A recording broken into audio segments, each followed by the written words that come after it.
Clan Otori, Across the Nightingale Floor. Karya Lian Han. Bagian 2. Pelayan mengumpulkan berbagai bunga hutan dan diletakkan berdiri di buket yang berada di sisi luar, antara dapur dan kamar mandi. Baunya yang harum menutupi bau masakan, sampah, dan juga bau kotoran manusia. Aku belum bisa bicara, mungkin aku masih bersedih. Begitu pula di rumah Otori, semua orang bukan hanya berduka atas kematian adik Lord Otori, tapi juga atas kematian ibunya akibat penyakit yang terjadi di musim panas lalu. Chiyo yang menceritakan tentang keluarga ini padaku. Sebagai anak sulung, Shigeru turut membantu ayahnya dalam perang melawan Tohan di Yaegahara. Dan ketika kalah, salah satu syaratnya yaitu Shigeru tidak boleh mewarisi kepemimpinan klan dari ayahnya. Dan pamannya, Soichi dan Masahiro, yang Iida tunjuk sebagai pemimpin klan. Iida Sadamu sangat membenci Lord Shigeru, kata Chiyo. Dia iri dan takut padanya. Shigeru juga dibenci kedua pamannya karena dia adalah pewaris sah klan Otori. Saat ini Shigeru menarik diri dari kancah politik dan mengabdikan dirinya bagi tanah leluhurnya, mencoba berbagai metode bercocok tanam. Dia menikah muda, istrinya meninggal 2 tahun kemudian pada saat melahirkan, dan sang bayi turut meninggal bersama ibunya. Meskipun hidupnya penuh penderitaan, namun Lord Shigeru tidak pernah menunjukkannya. Aku tidak akan tahu jika tidak diceritakan Chiyo. Hampir setiap hari aku bersama Shigeru, mendampinginya berkeliling layaknya seekor anjing di sisi tuannya, kecuali saat aku belajar pada Ichiro. Hari-hari berlalu dengan sangat menjemukan. Ichiro mengajariku baca tulis, dan jika tidak bisa menulis dan membaca apa yang diajarkan, aku dimarahi. Dia juga tampak tidak menyetujui gagasan untuk menerimaku menjadi anggota klan. Pemimpin Otori juga menentang gagasan itu dengan alasan, Lord Shigeru sebaiknya menikah lagi, karena dia masih muda, dan pengangkatan itu dirasa terlalu dini setelah kematian ibunya. Semua keberatan itu tampak tak ada habisnya. Kurasa Ichiro sependapat dengan para pemimpin Otori, dan bagiku, itu ada benarnya. Aku giat belajar agar Lord Shigeru tidak kecewa, meskipun aku tak yakin mampu belajar dengan keadaanku saat ini. Hampir setiap sore Lord Shigeru mengajakku duduk di depan jendela, melihat ke taman. Tak banyak yang dia katakan, tapi dia selalu mengamatiku. Dia seperti menunggu sesuatu, menungguku bicara atau menungguku memberi suatu pertanda, tapi aku tidak tahu apa itu. Hal ini membuatku gelisah, aku takut telah membuatnya kecewa, dan ini makin membuatku sulit belajar. Suatu sore Ichiro datang ke ruang atas dan mengeluhkan tentang diriku. Tadi pagi dia begitu gusar hingga hampir saja memukulku. Aku sedang duduk di sudut ruangan dengan kesal, sambil mencoret-coret beberapa bentuk huruf yang diajarkan tadi pagi. Aku berusaha dengan putus asa untuk mengingat berbagai bentuk huruf itu. Kau membuat kesalahan, ujar Ichiro. Tidak ada yang berprasangka buruk jika kau mau mengakui itu. Semua orang mengerti bahwa kau baru saja kehilangan adikmu. Kirim saja anak itu ke desanya dan lanjutkan lagi hidupmu. Dan biarkan aku melanjutkan lagi hidupku. Itu kira-kira maksud Ichiro. Ia tidak pernah membiarkan aku lupa dengan pengorbanan yang telah dia lakukan saat berusaha mengajariku. Kau tak bisa menciptakan orang seperti Lord Takeshi, tambahnya dengan nada yang lebih lembut. Dia adalah hasil didikan dan pelatihan selama bertahun-tahun dan berasal dari keturunan yang terbaik untuk mempelajari semua itu. Aku cemas Ichiro berhasil memperoleh keinginannya. Lord Shigeru terikat pada Ichiro dan Chiyo dalam suatu hubungan tugas dan tanggung jawab, begitupun sebaliknya. Meskipun Lord Shigeru berkuasa di rumah ini, namun Ichiro juga memiliki pengaruh dan dia tahu cara menggunakannya. Di sisi lain, kedua pamannya memiliki kuasa atas Lord Shigeru. Dia harus patuh pada perintah pemimpin klan. Tidak ada alasan untuk mempertahankan diriku. Lihat bangau itu, Ichiro, kata Lord Shigeru. Lihat kesabarannya. Bangau itu diam tidak bergerak untuk mendapatkan apa yang ia inginkan. Aku juga memiliki kesabaran yang sama, kesabaran yang tak kenal lelah. Bibir Ichiro terkatup rapat dengan raut muka masam seperti masamnya acar plum kesukaannya. Di saat yang sama, bangau itu menyambar mangsanya dan kemudian mengepakkan sayapnya, terbang. Kelelawar mulai keluar dari tempat persembunyiannya. Kuangkat kepala dan melihat 2 ekor kelelawar terbang saling menyambar di taman. Aku mendengar Ichiro sedang berkeluh kesah dan Lord Shigeru menjawab dengan singkat, dengan sabar. Aku dengar percakapan itu dari ruangan lain. Kini aku mulai terbiasa dengan pendengaranku yang semakin tajam. Aku belajar menyaring suara yang tidak ingin ku dengar. Aku tidak memberitahukan kalau aku bisa mendengar semua percakapan di rumah ini. Tak ada yang tahu kalau aku mampu mendengar apa yang mereka bicarakan. Saat ini aku sedang mendengar bunyi air mendidih yang siap dituang ke bak mandi, gemerincing bunyi piring di dapur, desau pisau juru masak yang sedang memotong, langkah seorang gadis yang memakai kaos kaki di teras, ringkik kuda di istal, seekor kucing yang sedang memberi makan keempat anaknya yang tidak pernah kenyang, bunyi bakiak di jembatan kayu, suara anak-anak bernyanyi, dan bunyi lonceng dari kuil Tokoji dan Daisoin. Aku mengenal seluruh bunyi-bunyian di rumah ini, siang maupun malam, dikala matahari bersinar maupun di saat hujan deras. Malam ini aku merasa seperti ada sesuatu yang tak biasa. Sesuatu yang akan terjadi. Sesuatu yang aku pun seperti menantinya. Kenapa? Setiap malam sebelum tertidur aku selalu membayangkan pemandangan bukit, kepala yang hancur, dan orang berwajah serigala yang sedang memegang lengannya yang terpotong. Aku dapat melihat Ida Sadamu di tanah, dan mayat ayah tiriku dan Isao. Apakah aku sedang menunggu Ida dan orang berwajah serigala itu datang menangkapku? Ataukah aku sedang menunggu kesempatan untuk balas dendam? Dari waktu ke waktu aku tetap berdoa dengan cara kaum Hiden, dan malam ini aku berdoa agar ditunjukkan jalan yang harus kutempuh. Aku tetap tak bisa tidur. Udara terasa lembab dan separuh bulan bersembunyi di balik kumpulan awan tebal. Serangga malam sibuk bernyanyi tanpa pernah merasa lelah. Aku mendengar langkah cicak yang sedang memburu serangga. Ichiro dan Lord Shigeru sudah terlelap. Ichiro mendengkur. Aku tidak ingin meninggalkan rumah yang mulai aku cintai ini, tapi tampaknya aku hanya membawa masalah. Mungkin akan lebih baik bagi semua orang bila aku menghilang malam ini.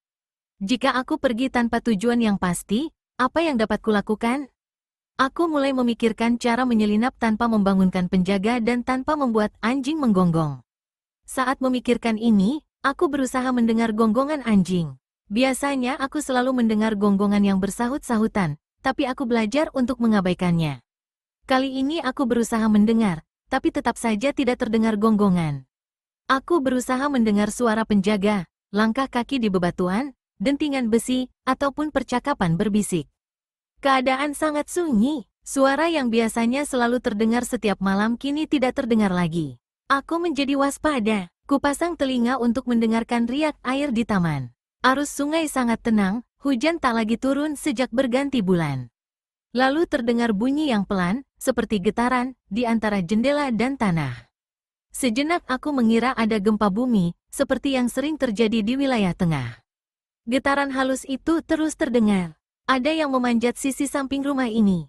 Naluriku mengatakan kalau aku harus berteriak, tapi akal sehatku langsung mengambil alih. Teriakan bukan hanya akan membangunkan seluruh penghuni rumah ini, si penyusup pun akan waspada. Aku bangkit dari alas tempat tidur dan merangkak pelan ke sisi Lord Shigeru. Aku sangat mengenal lantai rumah ini, aku tahu bagian mana yang akan berbunyi bila diinjak. Aku berlutut di sampingnya dan seakan-akan tidak pernah kehilangan suara. Aku berbisik, "Lord Shigeru, ada orang di luar." Dia langsung terbangun, memandangku sejenak lalu meraih pedang dan belati yang tergeletak di sampingnya. Aku menunjuk ke arah jendela. Getaran kini mulai terasa lagi, terdengar seperti berat tubuh yang bergeser di sisi rumah. Lord Shigeru memberiku belati lalu dia mendekat ke dinding dengan perlahan. Dia tersenyum padaku sambil menunjuk. Aku bergerak ke sisi lain jendela. Kami menunggu si penyusup masuk. Selangkah demi selangkah orang itu memanjat dinding, tidak bersuara dan sangat perlahan, seakan-akan waktu di dunia ini hanyalah miliknya. Dia melangkah dengan penuh percaya diri seolah-olah tak akan ada orang yang tahu kehadirannya. Kami menunggu dengan sabar, seperti bermain petak umpet. Hanya saja, akhir dari semua ini bukanlah suatu permainan. Penyusup itu berhenti di jendela untuk mengeluarkan Geralt. Begitu dia meloncat masuk, Lord Shigeru langsung mencekiknya. Licin seperti belut, si penyusup berkelit ke belakang. Aku melompat ke arahnya, namun belum sempat aku tusuk dengan belati, kami bertiga jatuh ke taman, ribut seperti kucing sedang berkelahi. Laki-laki itu terjatuh lebih dulu, melintang di parit, kepalanya membentur batu yang besar. Lord Shigeru mendarat di tanah dengan kaki, sedangkan aku terjatuh di semak-semak, belatiku terlempar. Saat aku sedang mencari-cari belati, si penyusup berteriak, berusaha berdiri, tapi dia tergelincir dan terjatuh ke sungai. Dia tenggelam, dia jatuh di bagian sungai yang dalam. Lord Shigeru menariknya, memukul wajahnya dan berteriak, "Siapa? Siapa yang menyuruhmu? Dari mana asalmu? Penyusup itu mengerang lagi, napasnya tersengal-sengal, parau seperti suara mendengkur. Ambil lampu, perintah Lord Shigeru padaku. Aku mengira semua penghuni di rumah ini sudah terbangun, tapi karena perkelahian itu terjadi begitu cepat dan tenang, sehingga mereka semua masih tertidur. Aku berlari ke rumah pelayan. Ciyo, panggilku. Bawakan lampu, bangunkan semua laki-laki. Siapa itu? Balasnya dengan suara mengantuk. Dia tidak mengenali suaraku. Ini aku, Takeo. Cepat bangun. Ada yang ingin membunuh Lord Shigeru. Kuambil lampu yang masih menyala dan membawanya ke taman. Penyusup itu tak sadarkan diri. Lord Shigeru berdiri sambil memandang ke arah orang itu. Aku mendekatkan lampu ke orang itu. Orang ini memakai pakaian hitam tanpa simbol atau tanda. Tinggi dan ukuran badannya sedang, rambutnya pendek. Tak ada ciri-ciri yang dapat menunjukkan identitasnya. Di belakang kami terdengar hiruk-pikuk orang yang terbangun. Mereka menjerit saat melihat 2 penjaga yang tewas akibat Gerot, juga 3 anjing yang mati diracun. Ichiro keluar dalam keadaan pucat dan gemetar. Siapa yang berani melakukan ini? Dia berkata. Di rumahmu, di jantung kota Hagi? Ini adalah penghinaan bagi klan Otori. Kecuali bila pemimpin klan Otori yang menyuruhnya, balas Lord Shigeru pelan. Sepertinya ini perbuatan Iida, kata Ichiro. Dia melihat belati yang ada dalam genggamanku dan langsung mengambilnya. Dia mengiris pakaian hitam dari leher sampai pinggang sehingga punggung laki-laki itu terlihat. Ada bekas luka goresan pedang yang melintang di bahunya, dan di punggungnya ada tato dengan pola gambar yang halus. Bersinar seperti ular di bawah cahaya lampu. Dia pembunuh bayaran, kata Lord Shigeru. Dari kalangan Tribe, pasti ada yang membayarnya. Ini pasti perbuatan Iida. Dia pasti tahu kau telah mengambil bocah incarannya. Kini kau akan menyingkirkannya. Jika bukan karena dia, orang ini pasti telah berhasil membunuhku, balas Lord Shigeru. Dia yang membangunkanku di saat yang tepat. Dia berbicara padaku, teriaknya ketika sadar kalau aku sudah bisa bicara. Dia yang berbisik padaku, membangunkan aku. Ichiro nampak tidak terkesan. Sadarkah kau mungkin saja dia sasarannya, dan bukan dirimu? Lord Otori, kataku, suaraku parau karena telah berminggu-minggu tidak bicara. Kehadiranku hanya membawa bencana. Biarkan aku pergi, perintahkan aku pergi. Meskipun aku yang meminta, aku tahu dia tak akan melepaskanku. Aku telah menyelamatkannya, seperti juga dia menyelamatkanku, dan ikatan antara kami justru semakin kuat. Ichiro mengangguk setuju, namun Chiyo berkata, maaf, Lord Shigeru. Aku tahu ini tak ada hubungannya denganku dan aku hanyalah seorang wanita tua yang bodoh. Tapi tidak benar Takeo hanya membawa bencana. Sebelum dia datang, kau selalu bersedih. Kini kau telah pulih, anak ini membawa kegembiraan, harapan, dan juga bahaya. Siapa yang bisa meraih kebahagiaan tanpa ada pengorbanan? Bagaimana mungkin aku tak menyadari itu, balas Lord Shigeru. Takdir telah menyatukan hidup kami berdua. Aku tak kuasa melawannya, Ichiro. Semoga saja otak anak itu pulih seiring pulihnya suaranya, jawab Ichiro tajam. Si penyusup mati tanpa sempat siuman. Ternyata dia mempunyai sebutir racun di mulutnya dan tertelan saat terjatuh. Tak ada yang tahu identitasnya, meskipun banyak rumor yang berkembang. Penjaga yang tewas dikubur dengan upacara khidmat penuh duka, namun hanya aku yang berduka atas kematian anjing-anjing itu. Aku bertanya-tanya kesepakatan apa yang anjing-anjing itu buat, sumpah setia apa yang telah mereka janjikan sehingga terperangkap di antara perseteruan manusia sehingga menjadi korban. Anjing-anjing di sini tidak dilatih untuk menerima makanan hanya dari satu orang agar tidak bisa diracun. Ada beberapa penjaga yang memberi makan anjing-anjing itu. Lord Shigeru hidup sederhana dan hanya ada sedikit penjaga, meskipun banyak orang yang bersedia melayaninya dengan senang hati, dan jumlahnya cukup untuk menjadi satu pasukan, seandainya dia mau. Usaha pembunuhan itu tidak membuat Lord Shigeru gelisah atau tertekan. Dia bahkan terlihat gembira karena lolos dari kematian. Dia nampak mengawang-awang, persis seperti saat dia bertemu Lady Maruyama. Dia senang karena suaraku pulih dan juga pendengaranku yang tajam. Sikap Ichiro kepadaku mulai melunak. Apapun alasannya, sejak peristiwa itu, belajar menjadi lebih mudah bagiku. Aku mulai mengingat dan memahami makna huruf. Aku bahkan mulai menikmatinya, semua mengalir seperti air. Aku tidak mengatakan pada Ichiro kalau aku senang menggambar. Ichiro guru yang sangat hebat, terkenal karena keindahan tulisan tangannya dan kedalaman pelajarannya. Dia terlalu hebat untuk mengajariku. Aku bukan murid yang berbakat, namun kami berdua tahu kemampuanku meniru perilaku. Aku berperan sebagai murid dengan baik, sama baiknya seperti aku meniru cara dia melukis dengan gerakan bahu, bukan dengan pergelangan tangan. Lukisanku cukup memuaskan. Hal yang sama terjadi saat Lord Shigeru mengajariku menggunakan pedang. Aku cukup kuat dan lincah, mungkin di atas rata-rata anak seusiaku, tapi aku telah kehilangan masa-masa belajar sewaktu kecil. Anak seorang ksatria telah diajari berpedang, memanah dan berkuda sejak kecil, namun aku sadar kalau aku tak akan dapat memperbaiki semua itu. Menunggang kuda pun tak terasa sulit. Saat aku melihat Lord Shigeru dan laki-laki lain menunggang kuda, aku langsung tahu kalau itu hanyalah masalah keseimbangan. Aku menirukan apa yang kulihat dan kuda pun tampaknya tidak menolak. Aku juga sadar bahwa kuda adalah hewan yang pemalu dan mudah gugup. Aku harus bergaya seperti bangsawan, menyembunyikan perasaan dan berpura-pura tenang serta tahu pasti apa yang akan kulakukan sehingga kuda akan tenang dan senang saat ditunggangi. Aku diberi seekor kuda berwarna abu-abu pucat dengan surai yang berwarna gelap. Kuda itu kuberi nama Raku. Kami menjadi akrab. Aku tidak mengikuti pelajaran memanah, tapi ketika latihan pedang aku meniru gerakan Lord Shigeru, hasilnya tidak mengecewakan. Aku diberi sebilah pedang panjang yang kuselipkan di baju baruku, sama seperti yang dimiliki anak seorang ksatria. Namun, selain pedang dan pakaian, aku sadar bahwa aku hanyalah seorang peniru ksatria. Minggu demi minggu berlalu, orang-orang mulai menerima keinginan Lord Shigeru untuk mengangkatku, dan sedikit demi sedikit sikap mereka mulai berubah. Mereka memanjakan, menggoda, serta mengomel sama banyaknya. Aku tak diizinkan keluar sendirian, meskipun ada waktu lengang di sela-sela waktu belajar dan berlatih. Tapi kegemaranku untuk menjelajah tak pernah mati, dan setiap ada kesempatan untuk menyelinap, aku akan menjelajahi kota Hagi. Aku suka sekali pergi ke pelabuhan. Dari sana aku bisa melihat kastil di barat dan gunung berapi di timur sehingga teluk nampak seperti cangkir di dua tangan. Aku memandangi laut dan pulau-pulau yang melegenda terbentang di atas horizon seraya merasa cemburu pada para pelaut dan nelayan yang kulihat. Ada satu perahu yang selalu kuamati. Seorang anak seumur denganku bekerja di sana. Namanya Terada Fumio. Ayahnya berasal dari keluarga ksatria kelas rendah yang lebih memilih untuk berdagang dan memancing daripada mati kelaparan. Chiyo mengenal keluarga itu, tidak heran dia dapat menceritakan tentang mereka.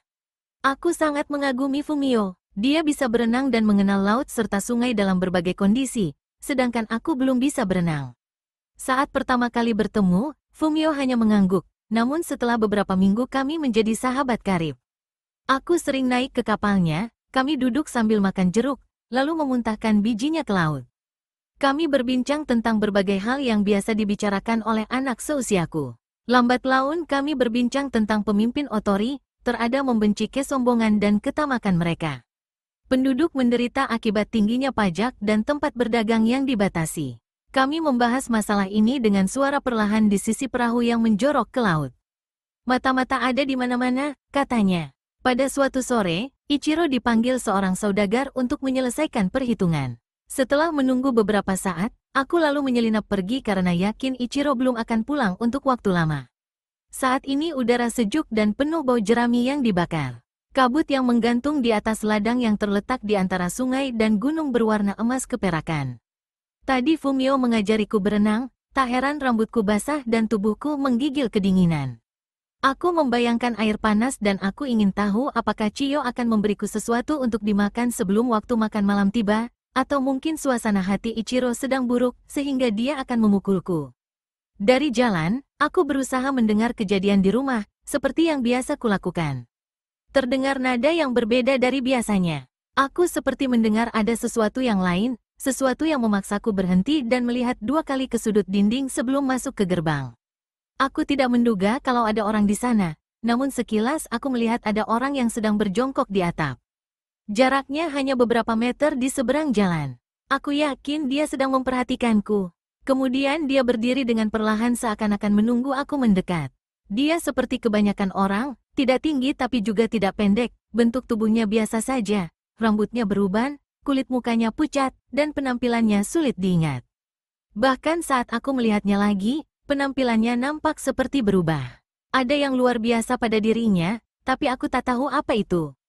Dia memakai pakaian lusuh yang berwarna abu-abu kebiru-biruan dan tidak membawa senjata.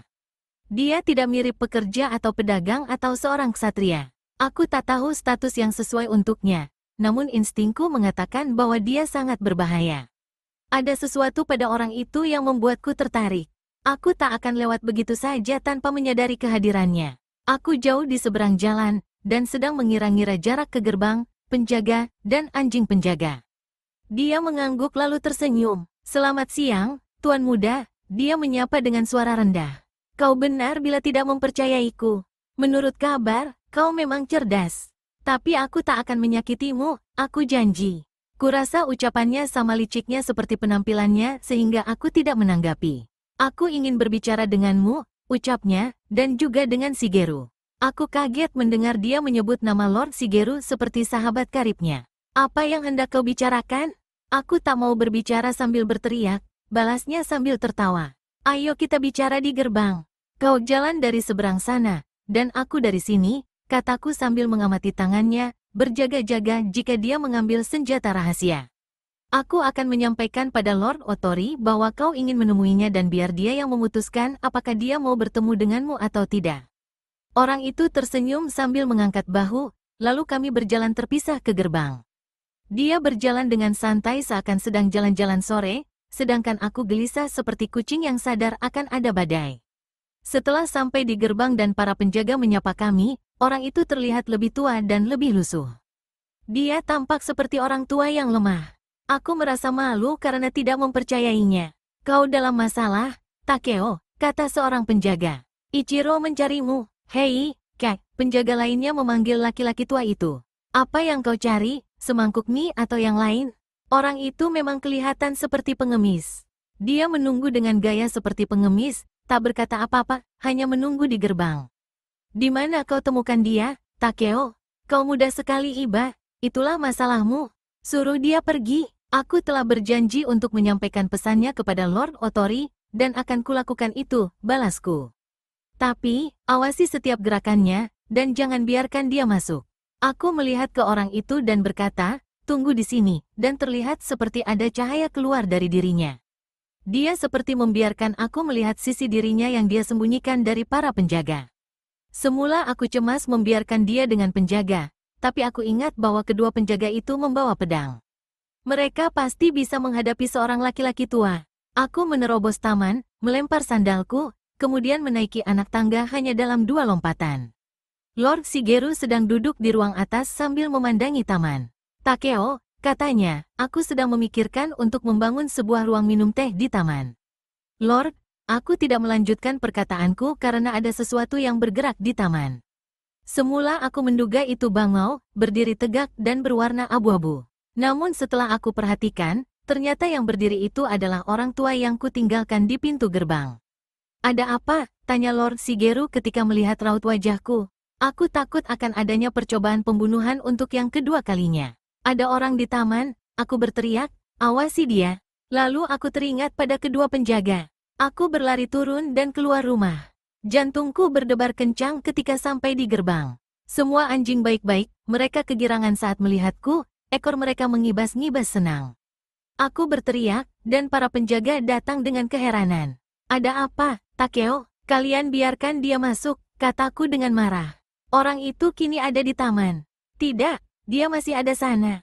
Mataku mengikuti arah yang mereka tunjuk dan aku merasa seperti orang bodoh. Aku benar-benar melihat dia duduk dengan sopan, sabar dan tidak berbahaya. Tapi saat aku melihat lagi, ternyata orang itu sudah tidak ada. Dasar bodoh, kataku. Bukankah sudah kubilang kalau dia berbahaya? Bukankah sudah kubilang agar kalian tidak membiarkan dia masuk? Kalian memang bodoh. Dan kalian sebut diri kalian Otori? Pulang saja dan jaga ayam, dan sudah pasti musang akan melahap semua ayam. Mereka terpana melihatku. Kurasa tak seorang pun di rumah ini pernah mendengar aku berbicara begitu panjang. Aku marah karena merasa bertanggung jawab atas keselamatan mereka. Tapi mereka harus patuh. Aku hanya bisa melindungi mereka bila mereka patuh. Beruntung kalian masih hidup, lalu aku mencabut pedang dan berlari mencari orang itu.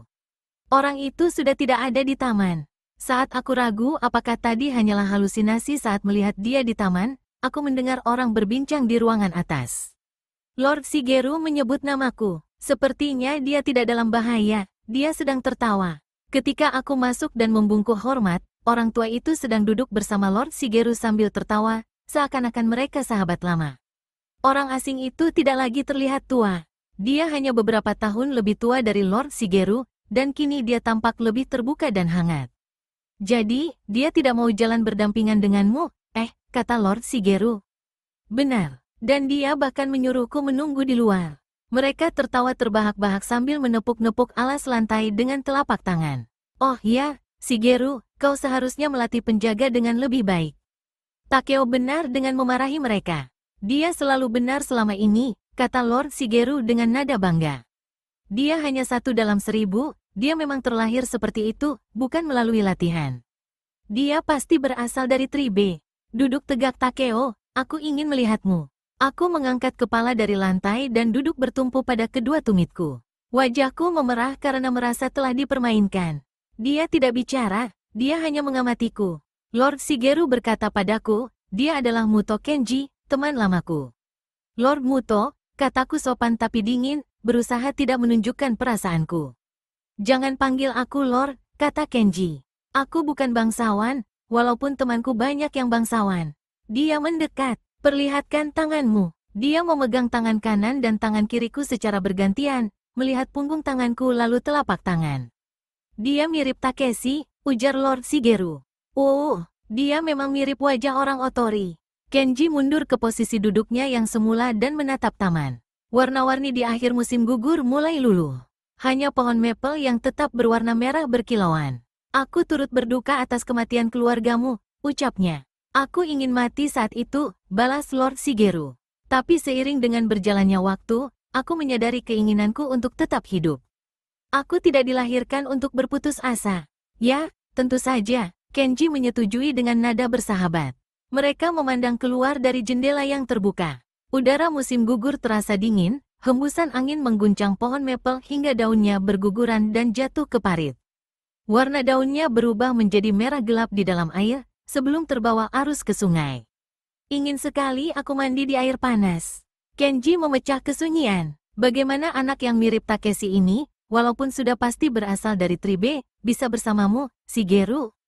Kau datang dari jauh hanya untuk menanyakan ini, balas Shigeru sambil tersenyum tipis.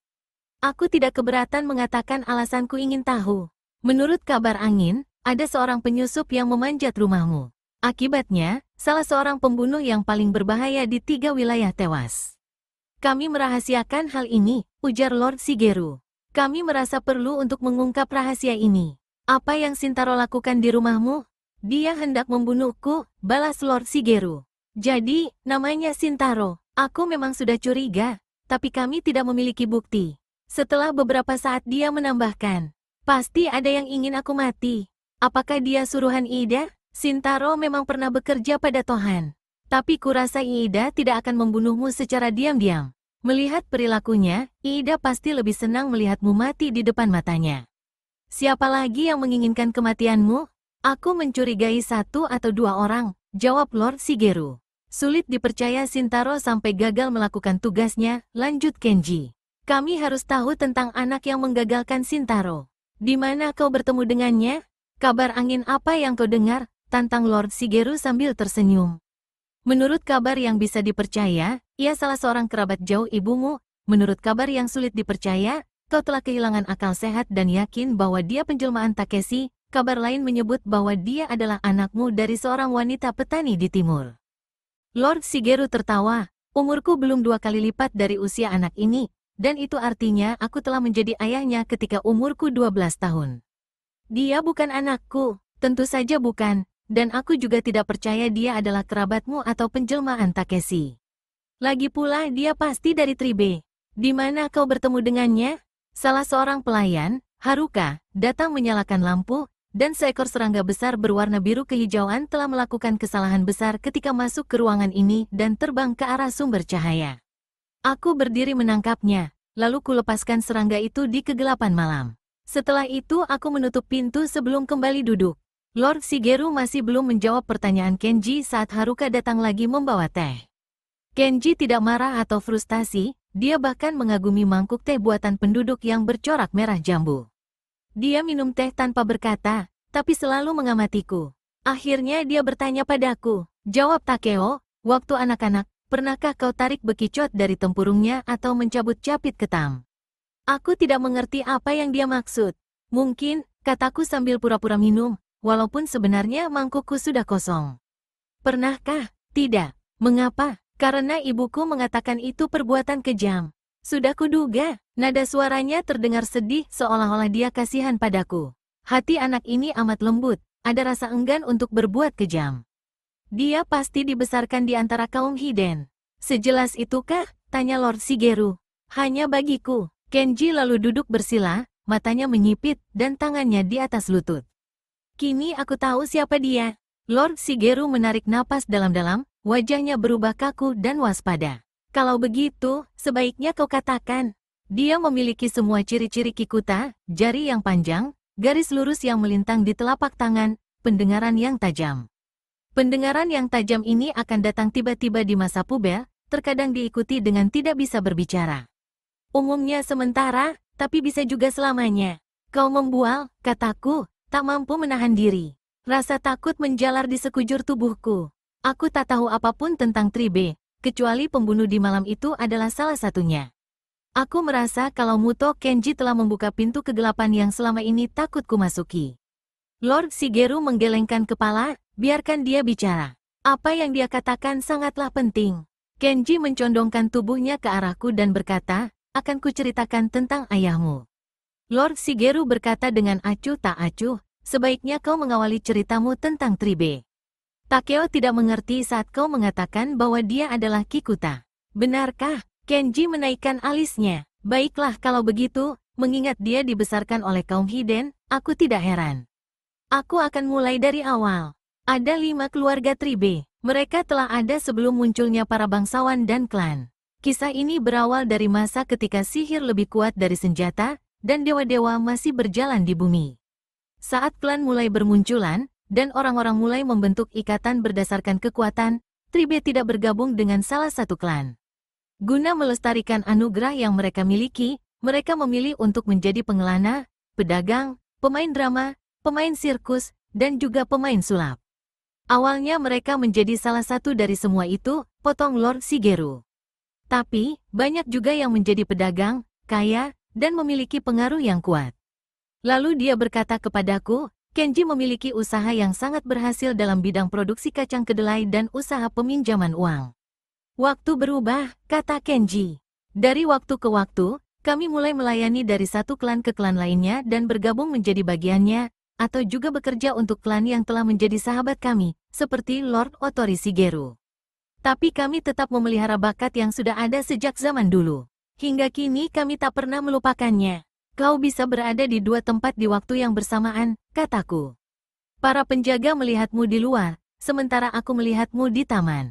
Kenji membungkuk, kami dapat memisahkan diri dan meninggalkan tubuh. Kami bisa menghilang dari pandangan dan bergerak lebih cepat dari yang bisa diikuti mata. Penglihatan dan pendengaran yang tajam adalah sifat kami yang lain. Tribe mengasah kemampuan ini dengan latihan yang keras. Dan seandainya kemampuan itu berguna di wilayah yang sedang berperang, kami akan dibayar mahal.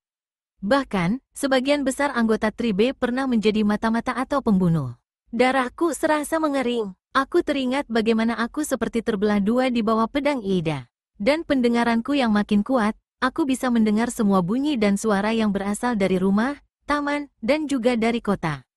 Kikuta Isamu, yang aku yakini adalah ayahmu, termasuk salah satunya. Ibu dan ayah Isamu adalah sepupu sehingga dia menggabungkan anugerah paling kuat yang dimiliki Kikuta. Saat berumur 30 tahun, dia menjadi pembunuh yang paling sempurna.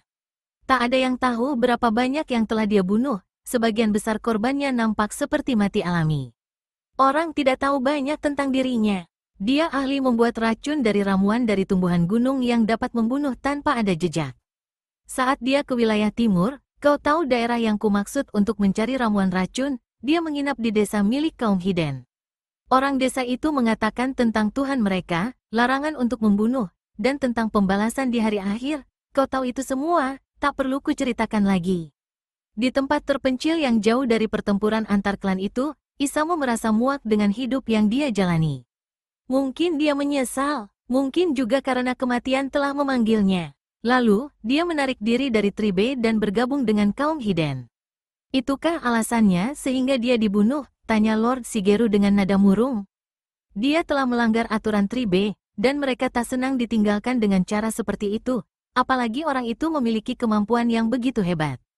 Kemampuan yang sangat langka, tapi, sejujurnya, aku tak tahu apa yang terjadi padanya. Bahkan aku tak tahu kalau dia punya anak. Takeo, atau siapapun nama aslinya, pasti terlahir setelah ayahnya mati. Siapa yang membunuhnya? Tanyaku, mulutku terasa kering. Tak ada yang tahu, banyak orang yang ingin dia mati.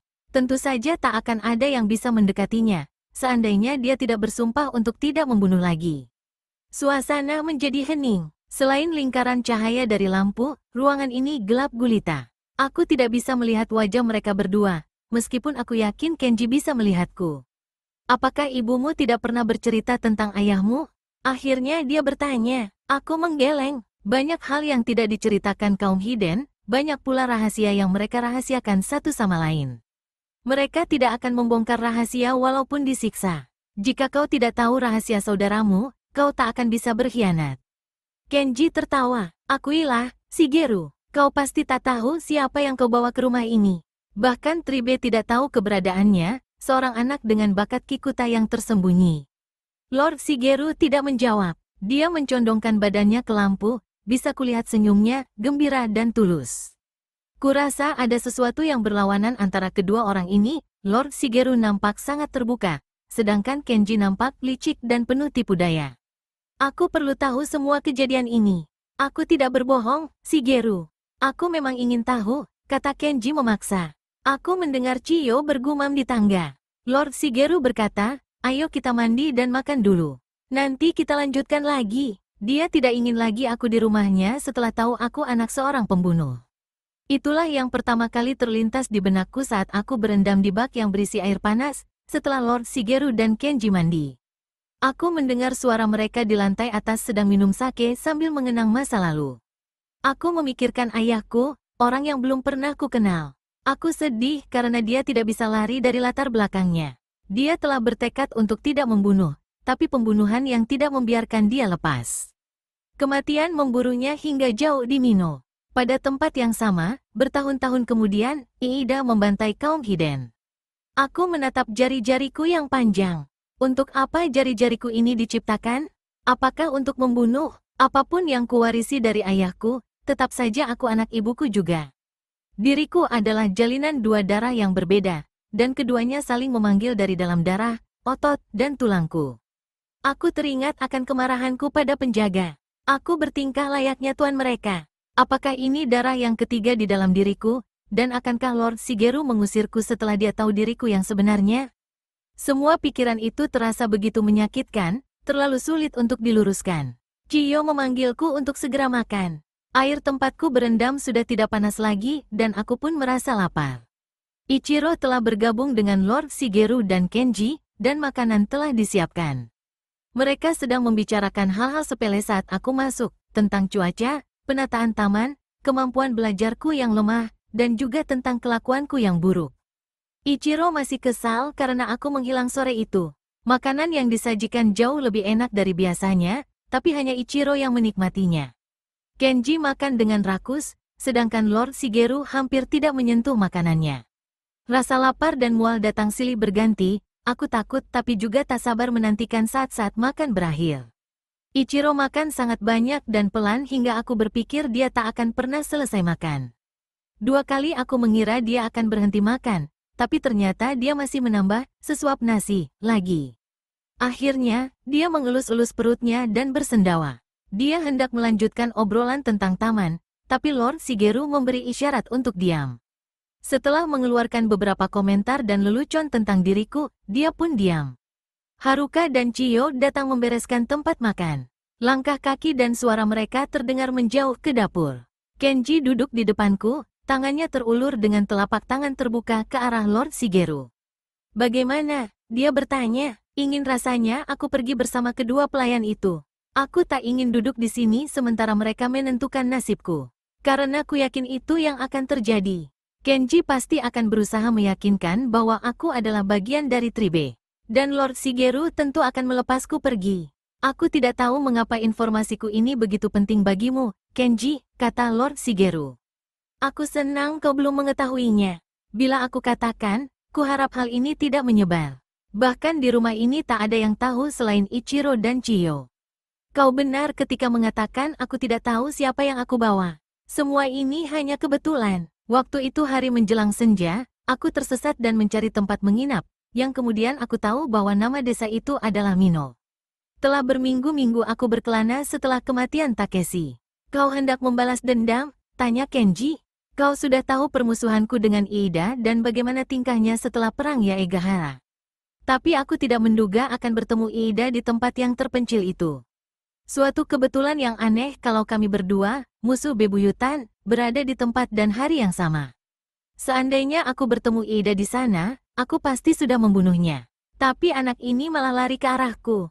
Dia menceritakan sekilas tentang pembantaian itu, peristiwa Iida terjatuh dari kuda, dan beberapa laki-laki mengejarku. Semua itu terjadi dalam sekejap. Mereka mengancamku, mereka bersenjata. Tentu saja aku harus membela diri. Mereka tahu siapa kau sebenarnya? Tidak, kurasa. Aku memakai pakaian pengembara, tidak ada simbol apapun. Saat itu cuaca gelap dan hujan. Tapi, kau tahu kalau mereka orang Tohan? Mereka mengatakan bahwa Iida mengejar anak itu. Satu alasan yang cukup bagiku untuk memberi perlindungan pada anak ini. Kenji berkata, berusaha mengganti topik pembicaraan. Aku dengar Iida sedang membentuk persekutuan resmi dengan Otori. Benar. Kedua pamanku ingin berdamai, walaupun kami tidak setuju. Jika Iida tahu anak ini ditolong olehmu, maka persekutuan tak akan terjadi. Kau tak perlu mengatakan apa yang aku sudah tahu, sahut Lord Shigeru dengan nada kesal. Lord Otori, kata Kenji dengan caranya yang sinis sambil membungkuk. Semua terdiam, kemudian Kenji menghela napas. Baiklah, takdir yang memutuskan hidup kita akan seperti apa, tak peduli apa yang kita pikirkan atau kita rencanakan. Siapapun yang mengirim Shintaro untuk melawanmu, akibatnya tetap sama.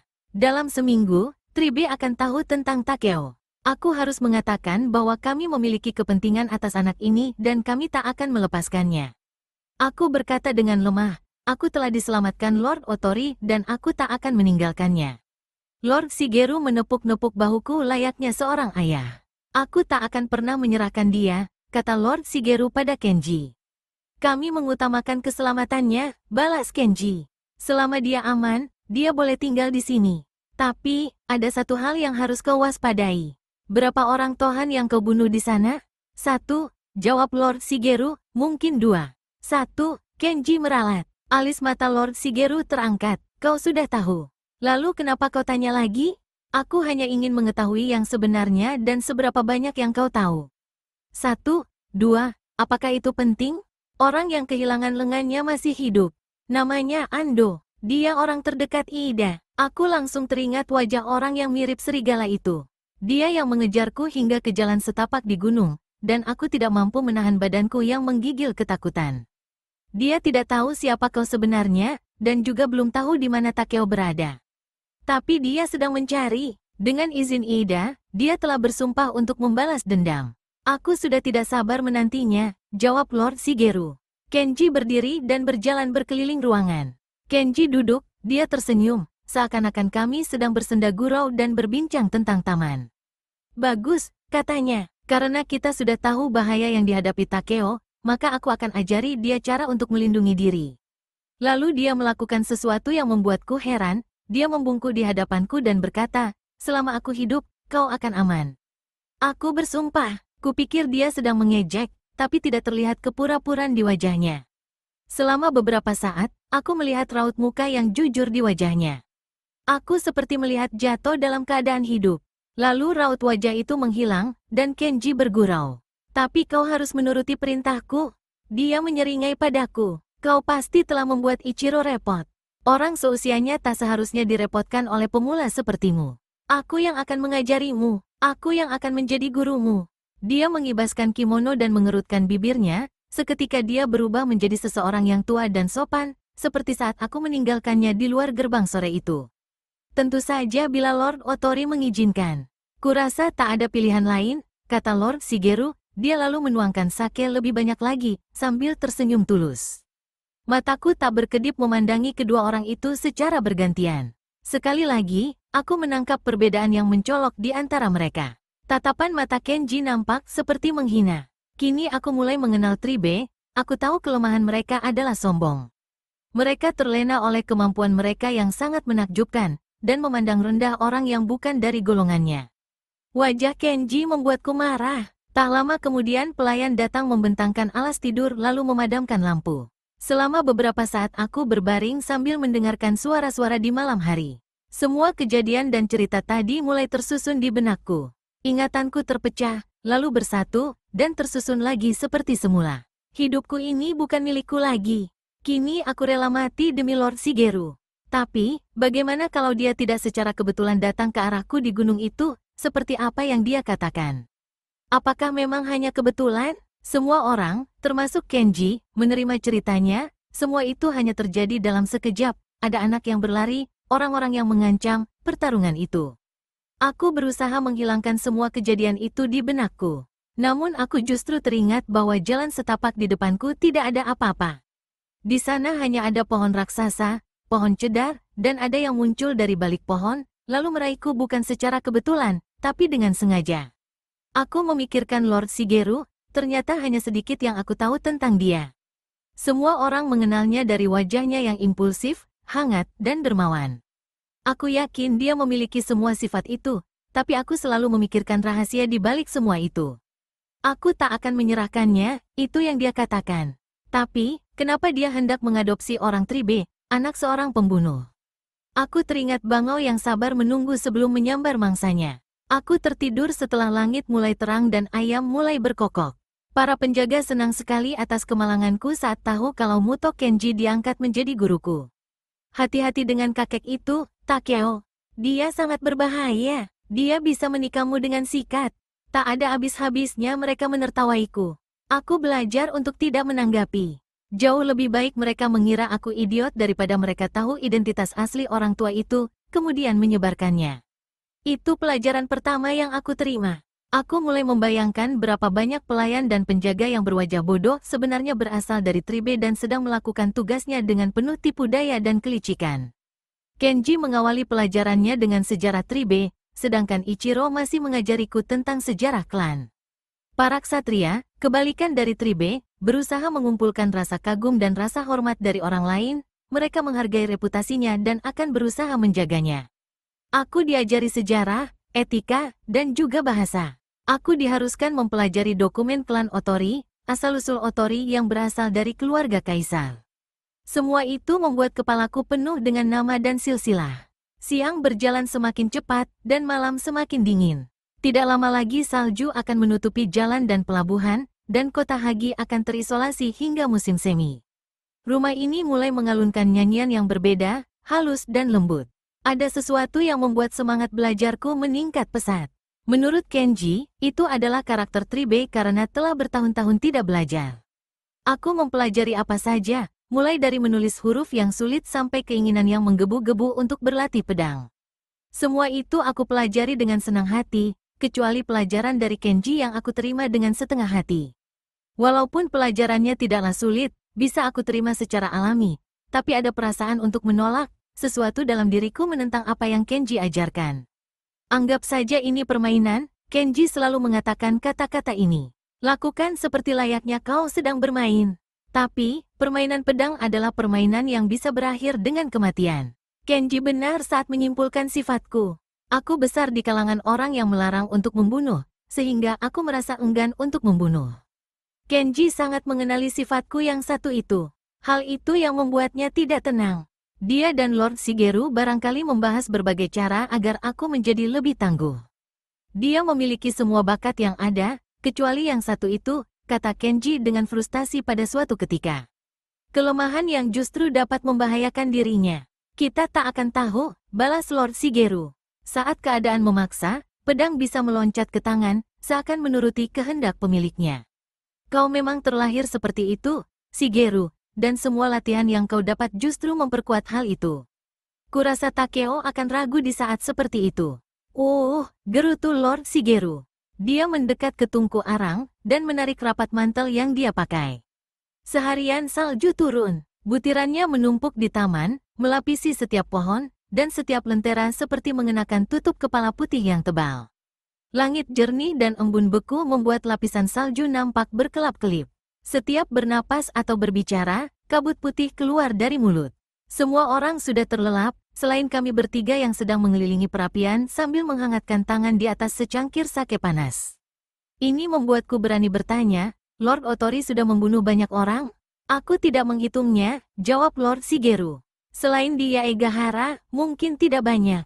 Aku belum pernah membunuh orang yang tidak bersenjata, atau membunuh hanya untuk bersenang-senang seperti yang orang-orang kejam itu lakukan. Lebih baik kau tetap seperti sekarang ini daripada menjadi kejam seperti orang-orang itu. Ingin aku bertanya, apakah kau akan menggunakan pembunuh untuk membalas dendam, namun aku tidak berani. Aku memang tidak suka kekejaman dan enggan membunuh. Tapi, keinginan Lord Shigeru untuk balas dendam telah meresap ke dalam diriku sehingga terasa seperti menjadi keinginanku. Malam telah menjelang pagi saat aku membuka jendela dan memandang ke taman. Bulan yang pucat dan sebuah bintang bersanding mesra di langit, begitu rendah seolah-olah sedang mendengar rahasia orang yang sedang terlelap. Udara pun terasa dingin menusuk. Aku pasti bisa membunuh, pikirku. Aku pasti bisa membunuh Iida. Lalu, akan kubunuh dia. Aku akan pelajari caranya. Beberapa hari kemudian, aku mengejutkan Kenji dan juga diriku sendiri. Kemampuan Kenji yang bisa berada di dua tempat dalam waktu bersamaan biasanya masih bisa menipuku. Aku melihat ada orang yang berbusana kimono lusuh sedang duduk mengawasi. Aku sedang berlatih ketangkasan tangan dan salto, ketika suaranya memanggil dari sisi luar bangunan. Namun sekali ini aku seperti mendengar napasnya sehingga aku tahu bahwa yang duduk itu adalah Kenji yang asli sedangkan yang di luar bangunan bukan Kenji yang asli. Aku melompat ke arahnya, mencekik lehernya, dan merobohkan dia bahkan sebelum aku sempat berpikir, apakah ini yang asli? Dan tanganku bergerak dengan sendirinya ke urat nadi di lehernya yang bila ditekan bisa mengakibatkan kematian. Aku berhasil melumpuhkan dia dalam sekejap. Aku menarik tanganku dari lehernya dan kami saling memandang. Ya, katanya, begitulah caranya. Aku melihat jari jemariku yang panjang seolah-olah jari ini milik orang lain. Tanganku melakukan sesuatu tanpa kusadari. Saat berlatih menulis dengan Ichiro, aku membuat goresan, dan terciptalah lukisan burung. Burung itu seakan-akan hendak terbang menembus kertas. Aku juga pernah membuat beberapa goresan dan terlukis wajah orang yang belum pernah aku kenal. Ichiro memukul kepalaku karena melukis, tapi lukisanku itu membuatnya senang sehingga dia perlihatkan pada Lord Shigeru. Lord Shigeru gembira, begitu pula Kenji. Itulah sifat Kikuta, Kenji bangga, seolah-olah dia yang melukis. Sangat berguna, itu akan memberi dia suatu peran, suatu penyamaran yang sempurna. Dia adalah seorang seniman, dia bisa melukis dan tak akan ada yang menduga kalau dia memiliki pendengaran yang sangat tajam. Lord Shigeru lalu memintaku melukis lagi, coba lukis orang yang bersenjata, perintahnya. Wajah mirip serigala tampak seperti hendak menangkap alat lukisku. Lord Shigeru melihat lukisan itu, aku ingat orang ini, gumamnya. Begitulah, seorang ahli lukis telah lahir, dan seiring dengan berlalunya musim dingin, karakterku yang baru mulai berkembang.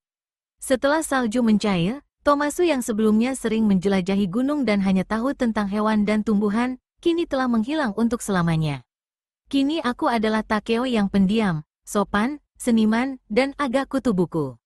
Suatu penyamaran untuk menyembunyikan ketajaman mata dan pendengaran, dan hati yang penuh dendam.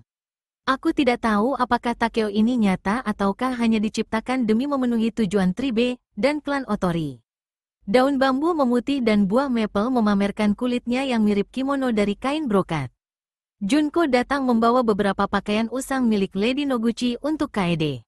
Dengan hati-hati dia membentangkan pakaian-pakaian itu, lalu dia jahit lagi untuk menyembunyikan bagian yang lusuh ke bagian dalam pakaian. Seiring hari-hari yang makin dingin, Kaede bersyukur karena ia tak lagi tinggal di kastil.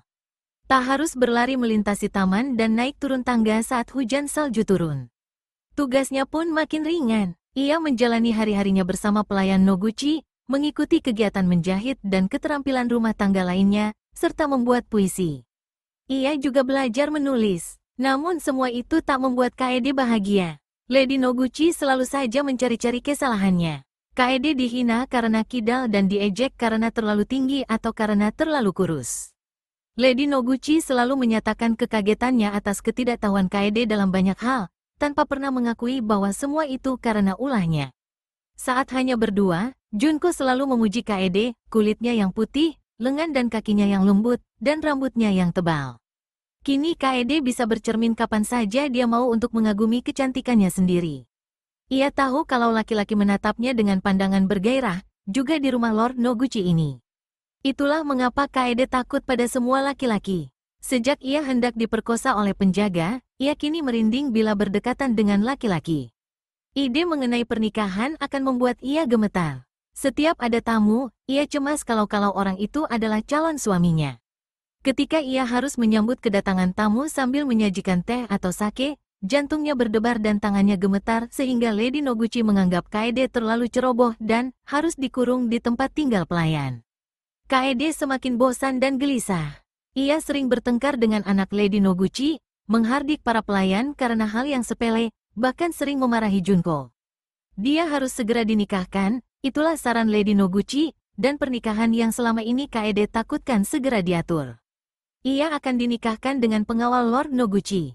Hadiah pertunangan telah diberikan, dan Kaede baru bertemu calon suaminya ketika dipertemukan oleh Lord Noguchi. Orang itu sudah tua, orang itu 3 kali lebih tua, sudah 2 kali menikah, dan secara fisik amat menjijikkan. Kaede sadar kalau orang itu tak pantas untuknya. Pernikahan ini hanya untuk menghina dirinya dan keluarganya. Ia hendak dibuang seperti sampah. Kaede menangis dan tidak mau makan selama berhari-hari. Suatu malam, seminggu sebelum pesta pernikahan, ada orang datang membawa pesan. Kemudian Lady Noguchi memanggil Kaede dengan marah. Kau memang membawa sial, Lady Shirakawa. Kau pasti dikutuk, calon suamimu mati. Orang itu mati saat merayakan akhir masa dudanya. Dia mabuk-mabukan bersama teman-temannya ketika mendadak dia mati karena terlalu banyak minum sake. Kaede merasa lega, meskipun kematian kedua ini dianggap sebagai kesalahannya. 2 orang telah mati ketika menginginkan dirinya, dan rumor pun mulai menyebar. Siapapun yang menginginkan dirinya pasti akan mati. Kaede berharap rumor itu akan menjauhkan keinginan orang untuk menikahinya. Namun pada suatu malam, menjelang akhir bulan ketiga, saat pohon mulai ditumbuhi daun-daun baru yang cemerlang, Junko berbisik pada Kaede, salah seorang anggota klan Otori akan menjadi suamimu, Lady. Ketika itu mereka sedang menyulam, dan Kaede langsung kehilangan irama jahitan sehingga jarinya tertusuk jarum. Junko langsung menyingkirkan kain sutra yang sedang disulam sebelum terkena tetesan darah. Siapa dia? Tanya Kaede sambil menghisap jarinya yang berdarah, darahnya terasa asin. Aku tidak tahu pasti. Lord Iida yang memutuskan karena pemimpin Tohan itu ingin merekatkan hubungan dengan klan Otori. Dengan begitu, mereka akan dapat menguasai seluruh wilayah tengah. Berapa umurnya? Kaede terus bertanya. Belum jelas, Lady. Tapi, umur bukanlah hal yang penting untuk menjadi suami. Kaede melanjutkan sulamannya, bangau putih dan kura-kura biru dengan latar belakang merah jambu, sebuah kimono pengantin. Semoga kimono ini tidak pernah selesai. Bergembiralah, Lady. Kau akan segera pergi dari sini. Klan Otori tinggal di Hagi, di pesisir pantai. Sangat cocok untukmu. Pernikahan membuatku takut, ucap Kaede. Semua orang takut kalau belum tahu. Tapi semua wanita menikmatinya, kau akan tahu nanti, Junko tertawa kecil. Kaede teringat kekuatan dan gairah penjaga itu, dan reaksi dirinya. Tangannya, yang biasanya menyulam dengan cekatan dan tangkas, kini melambat. Junko menegurnya dengan lembut, dan sepanjang hari itu, dia melayani Kaede dengan penuh kasih sayang. Beberapa hari kemudian, Kaede dipanggil Lord Noguchi. Ia masuk ke ruang pertemuan dengan ragu bercampur takut. Tapi ia kaget ketika melihat ayahnya duduk di tempat kehormatan, di samping Lord Noguchi.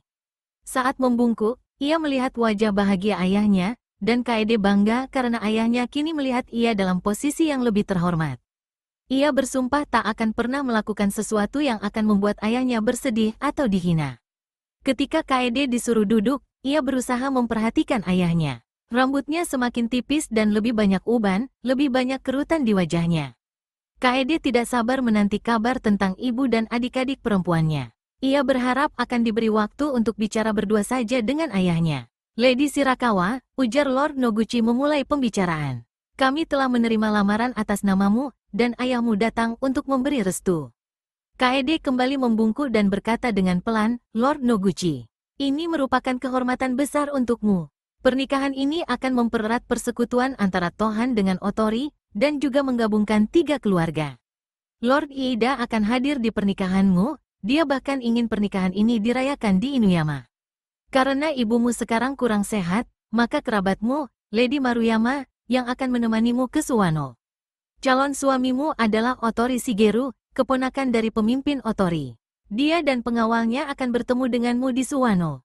Tidak perlu persiapan lain. Semua sudah sangat memuaskan. Kaede menatap ke ayahnya saat mendengar kalau ibunya sedang kurang sehat. Ia hampir tidak mendengar kelanjutan perkataan Lord Noguchi. Ia sadar bahwa semuanya telah diatur, beberapa kimono selama perjalanan dan untuk pesta pernikahan, juga orang yang akan menemaninya. Sudah pasti Lord Noguchi telah menyiapkan semua ini dengan matang. Lord Noguchi melontarkan lelucon tentang kematian penjaga sehingga wajah Kaede merona merah. Ayahnya menunduk. Aku senang Lord Noguchi kehilangan anak buahnya, pikir Kaede marah. Semoga dia kehilangan ratusan lainnya. Ayahnya pulang keesokan harinya. Kesehatan ibunya yang kurang sehat membuat ayahnya tak bisa berlama-lama. Lord Noguchi yang sedang gembira memberinya kesempatan untuk berdua saja dengan puterinya. Kaede mengajak ayahnya ke suatu ruangan kecil yang menghadap ke taman. Udara yang hangat dipenuhi dengan keharuman musim semi. Seekor burung sedang berkicau di ranting pohon pinus. Junko menyeduh teh untuk mereka. Sopan santun dan perhatian Junko meringankan kesedihan ayahnya. Aku senang kau telah mempunyai teman, Kaede, ujar ayahnya pelan. Bagaimana kabar ibu? Tanya Kaede cemas. Kuharap dia segera sehat. Aku takut musim hujan ini akan membuat kondisinya semakin lemah. Namun, pernikahan ini membuatnya bersemangat. Klan Otori sangat termasyur, dan Lord Shigeru adalah orang baik. Reputasinya bagus. Dia sangat disukai dan dihormati. Calon suami yang sangat kami harapkan untukmu, bahkan lebih dari harapan kami. Aku juga senang, ujar Kaede, berbohong demi menyenangkan ayahnya. Lord Shirakawa menatap pohon sakura di taman yang mulai berbunga, setiap pohon seakan melamunkan keindahannya sendiri. Kaede, tentang penjaga yang mati. Itu bukan salahku, jawab Kaede cepat. Kapten Arai yang melakukan itu untuk melindungiku. Penjaga itu yang salah. Ayahnya menarik napas panjang. Kabarnya kau berbahaya bagi laki-laki, sesuatu yang harus Lord Otori waspadai. Tapi tak ada yang boleh mencegah terjadinya pernikahan ini. Mengertikah kau, Kaede? Jika batal karena ulahmu, maka kita semua akan mati. Kaede membungkuk dalam, dadanya terasa sesak. Kini ayahnya nampak seperti orang asing. Selama ini kau telah dibebani untuk menjaga keselamatan keluarga kita. Ibu dan adikmu sangat rindu kepadamu. Bila bisa memilih, aku berharap agar keadaannya berbeda. Andai aku langsung bergabung dengan Iida dalam perang Yaegahara, tanpa menunggu siapa yang akan menang. Tapi semua itu telah berlalu. Lord Noguchi telah memutuskan bahwa kau akan dibiarkan hidup asalkan pernikahan ini berjalan lancar. Aku tahu kau tak akan mengecewakan kami. Ayah, kata Kaede bersamaan dengan masuknya hembusan angin dari taman. Bunga putih dan merah jambu yang gugur menutupi taman sehingga menyerupai tumpukan salju. Lord Shirakawa pulang keesokan harinya. Kaede menatap kepergian ayahnya yang menunggang kuda diikuti beberapa pengawal yang telah mengabdi sejak ia belum lahir, dan ia masih ingat nama-nama mereka, sahabat dekat ayahnya yang bernama Soji, dan yang muda bernama Amano, umurnya hanya terpaut beberapa tahun dari Kaede. Saat rombongan itu melewati gerbang kastil, kaki kuda merusak bunga sakura yang terhampar di jalan berbatu. Kaede berlari ke puncak menara untuk mengiringi kepergian ayahnya. Akhirnya, anjing-anjing berhenti menggonggong, dan rombongan ayahnya tidak nampak lagi. Kelak, bila bertemu dengan ayahnya lagi, ia tentu telah menikah dan pulang dalam suasana yang formal.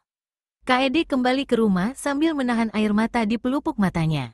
Ia tetap tidak bergairah meskipun ia mendengar ada orang yang sedang bercakap-cakap dengan Junko. Jenis percakapan yang sangat dihindari oleh Kaede, terlebih lagi saat mendengar tawa genit dan suara nyaring gadis itu.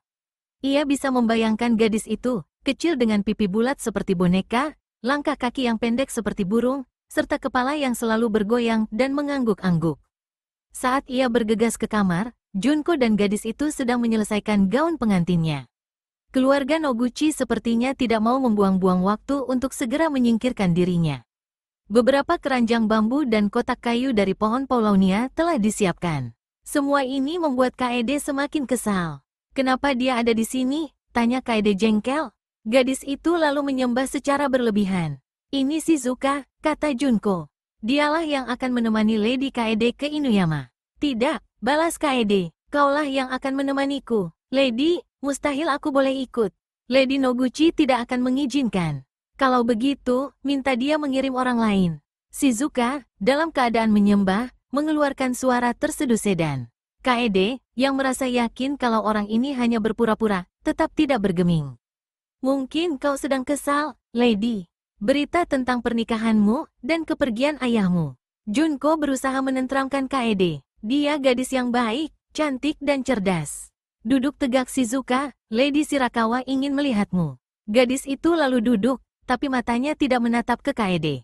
Dari matanya yang menunduk, tampak air matanya berlinang. Dia sesenggukan, Lady, kumohon jangan mengusirku. Aku akan lakukan apapun untukmu. Aku berjanji, tak akan ada orang yang dapat menjagamu lebih baik dariku. Aku akan memayungimu di saat hujan. Aku akan menghangatkan kakimu dengan tubuhku saat kau kedinginan. Air matanya mengering dan dia tersenyum kembali. Kau tak mengatakan kalau Lady Shirakawa cantik sekali, kata gadis itu pada Junko. Tak heran laki-laki rela mati untuknya. Jangan katakan itu, bentak Kaede. Ia mendekat ke pintu dengan marah. Dua orang yang bertugas mengurus taman sedang membersihkan lumut di kolam. Aku lelah mendengar kata-kata itu. Akan selalu ada orang yang mengatakan itu, Junko mengingatkan. Kata-kata itu sudah menjadi bagian dari hidupmu. Aku akan senang sekali bila laki-laki rela mati demi aku, ujar Shizuka sambil tertawa. Tapi mereka begitu mudah jatuh cinta lalu bosan kepadaku, sama seperti perasaanku pada mereka. Shizuka menggeser tubuhnya dengan menggunakan lututnya ke kotak kayu dan mulai melipat gaun sambil bersenandung lirih. Suaranya jernih dan jelas. Dia melantunkan balada sepasang kekasih di desa kecil di tepi hutan pinus. Kaede yakin gadis itu sedang mengenang masa kanak-kanaknya. Ini membuat Kaede sadar bahwa masa kecilnya telah berlalu, ia akan menikahi orang yang belum dikenalnya, dan ia tak akan sempat mengenal arti cinta. Penduduk desa mungkin boleh jatuh cinta, tapi tidak bagi orang seperti dirinya, cinta tidak masuk dalam hitungan. Kaede melintasi ruangan dan berlutut di sisi Shizuka, merebut pakaiannya dengan kasar. Jika kau ingin melakukannya, lakukan dengan benar.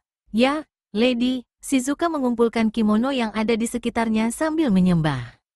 Terima kasih Lady, kau tak akan menyesal telah menerimaku.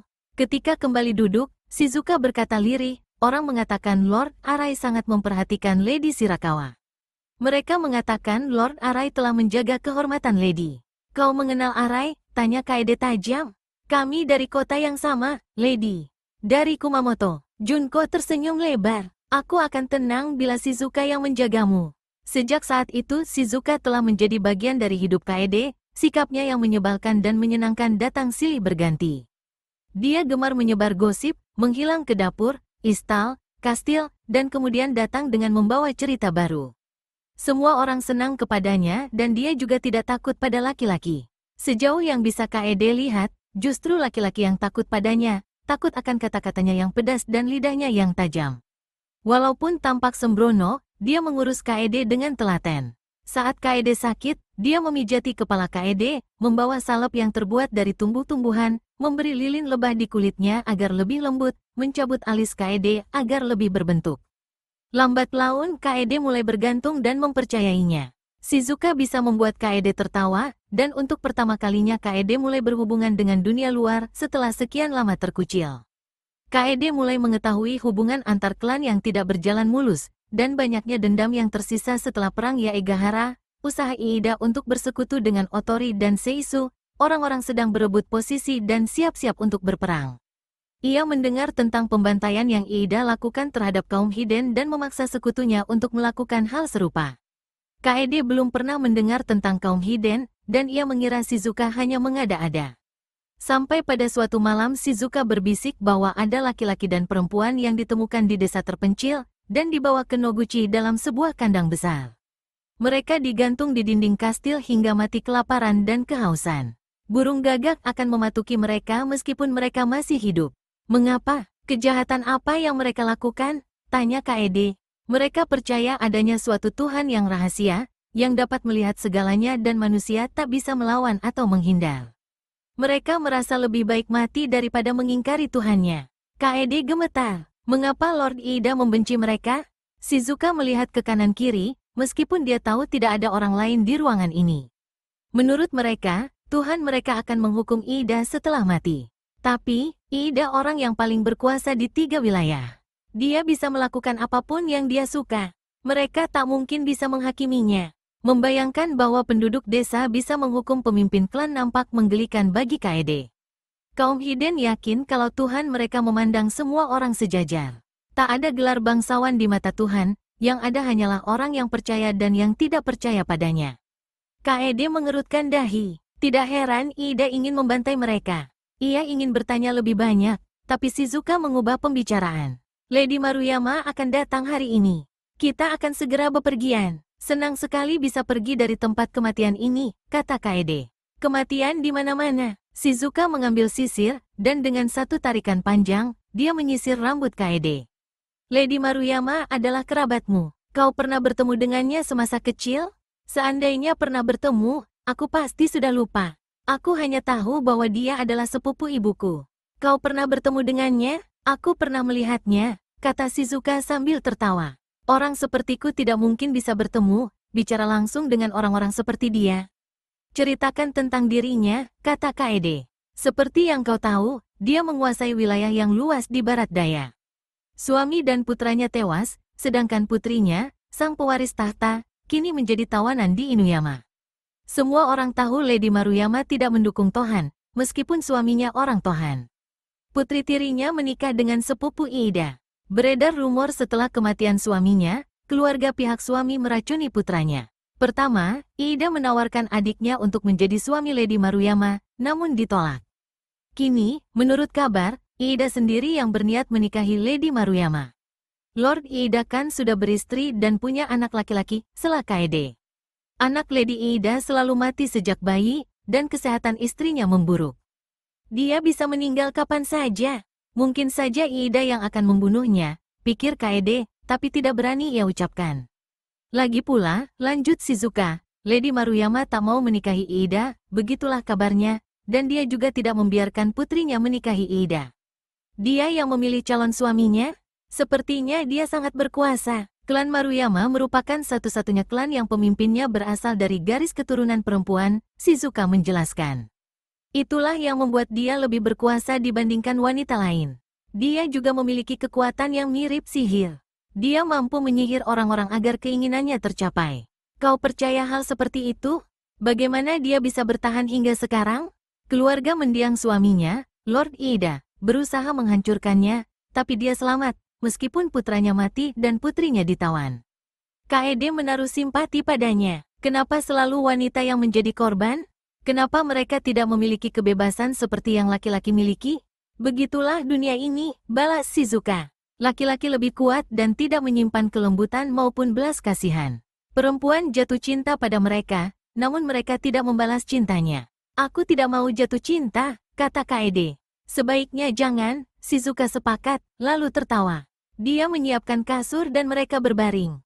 Kaede masih membayangkan sosok Lady Maruyama yang memiliki kekuasaan layaknya laki-laki, yang kehilangan putra dan juga putrinya.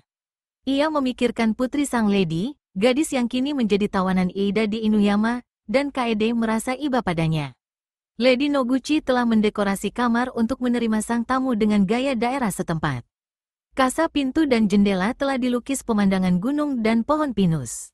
Kaede tak menyukai lukisan itu karena nampak terlalu berlebihan dan memberi kesan pamer, kecuali sebuah lukisan yang ada di sisi paling kiri. Lukisan 2 ekor burung bangau yang sangat hidup. Mata bangau itu terang, dan kepalanya agak dimiringkan. Burung itu seakan sedang mendengarkan percakapan di ruangan ini dengan riang, lebih riang dibandingkan sebagian besar wanita yang duduk di depan Lady Noguchi. Di sebelah kanan Lady Noguchi nampak duduk sang Lady Maruyama.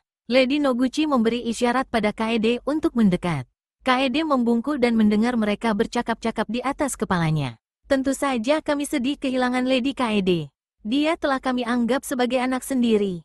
Dan kami pun agak sungkan untuk membebanimu, Lady Maruyama. Kami hanya meminta agar Kaede diizinkan menemanimu sampai di Suwano. Di sana, Lord Otori yang akan menyambutnya. Lady Shirakawa akan menikahi keluarga Otori? Kaede menyukai nada berat namun lembut Lady Maruyama. Kaede mengangkat kepala, dan sekilas ia melihat tangan Lady Maruyama yang mungil saling menggenggam di atas pangkuannya. Ya, dengan Lord Otori Shigeru, suara Lady Noguchi terdengar berdengung. Ini merupakan kehormatan besar, Lord Iida yang menghendaki perjodohan ini. Kaede melihat kedua tangan Lady Maruyama terkepal erat sehingga tangannya terlihat sangat pucat. Setelah lama diam, terlalu lama hingga hampir melewati batas kesopanan, Lady Maruyama berkata, Lord Otori Shigeru. Lady Shirakawa sungguh beruntung. Lady pernah bertemu dengannya? Aku belum pernah memiliki kesempatan yang menyenangkan itu. Aku hanya tahu sedikit tentang Lord Otori, balas Lady Maruyama. Duduklah, Lady Shirakawa. Aku ingin melihat wajahmu. Kaede mengangkat kepala. Kau begitu muda, seru Lady Maruyama. Usiaku 15 tahun, Lady. Hanya sedikit lebih tua dari putriku. Suara Lady Maruyama terdengar lirih. Kaede memberanikan diri untuk melihat mata hitam yang bentuknya sempurna itu. Pupil matanya membesar seakan-akan kaget, wajahnya lebih putih dari bedak. Kemudian, Lady Maruyama nampak dapat mengendalikan diri. Senyuman muncul di bibirnya, walaupun matanya tak menunjukkan hal yang sama. Apakah aku telah melakukan kesalahan?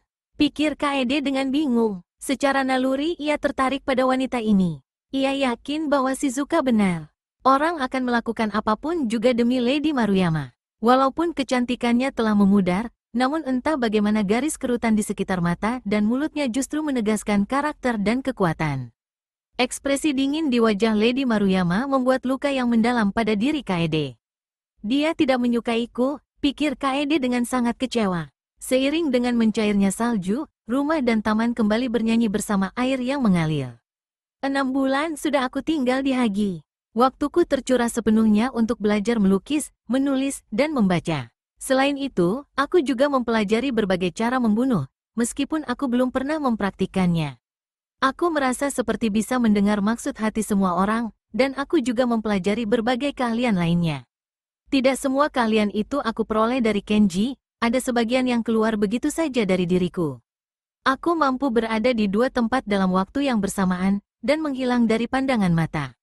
Bukan hanya itu, aku bisa membuat anjing tertidur hanya dengan sekali tatap.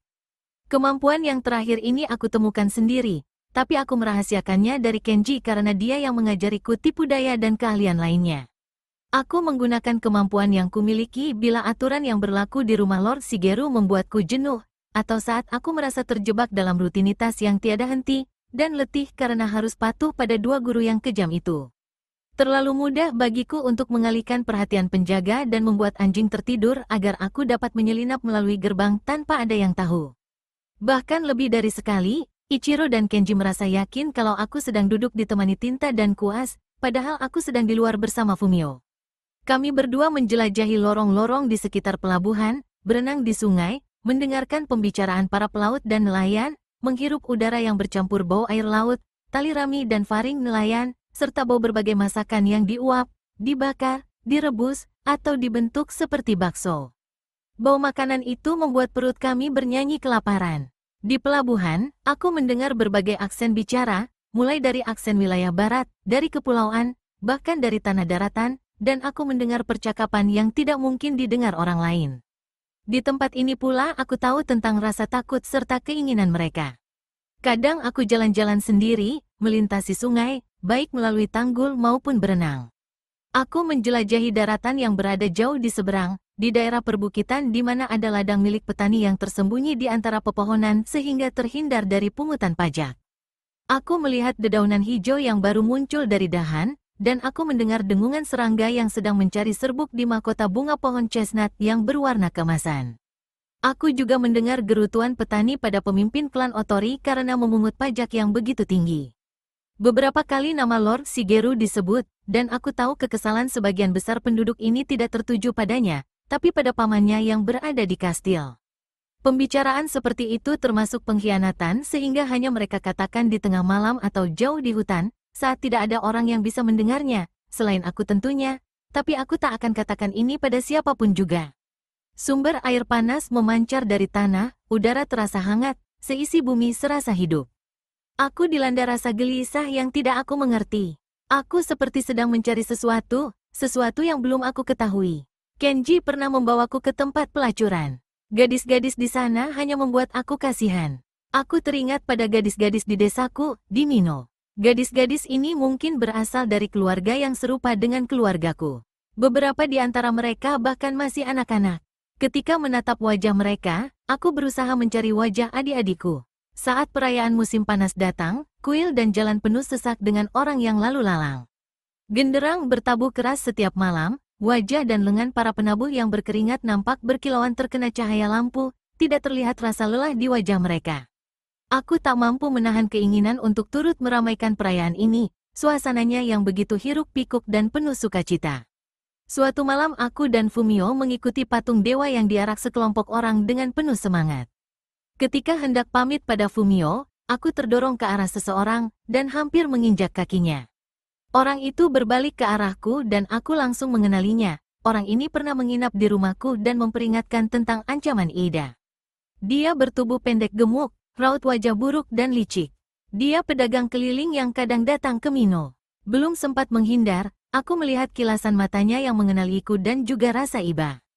Dia berteriak dengan suara yang lebih kencang dari hiruk-pikuk kerumunan orang. Tomasu, aku menggelengkan kepala, kubuat wajah dan tatapanku seolah-olah kosong, namun dia terus berteriak memanggilku. Dia berusaha menarikku keluar dari kerumunan. Kau Tomasu, dari Mino?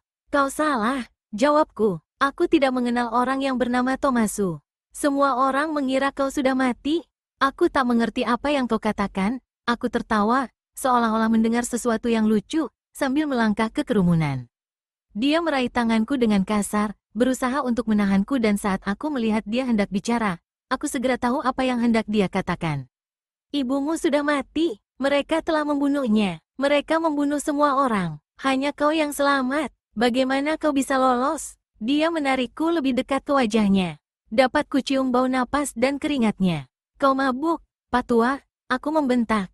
Ibuku masih hidup dan dia ada di Hofu, setidaknya menurut kabar terakhir yang kudengar. Kudorong tubuhnya dan kurai belatiku. Aku dari klan Otori. Aku membiarkan marah menguasaiku. Dia mundur, maafkan kekhilafanku, Lord. Kau memang bukanlah orang yang kumaksud. Dia memang agak mabuk, dan rasa takut membuatnya tersadar. Bermacam-macam pikiran terlintas di benakku. Salah satu yang paling kuat, yaitu aku harus membunuh si pedagang keliling yang tidak berbahaya dan telah berusaha memperingatkan keluargaku.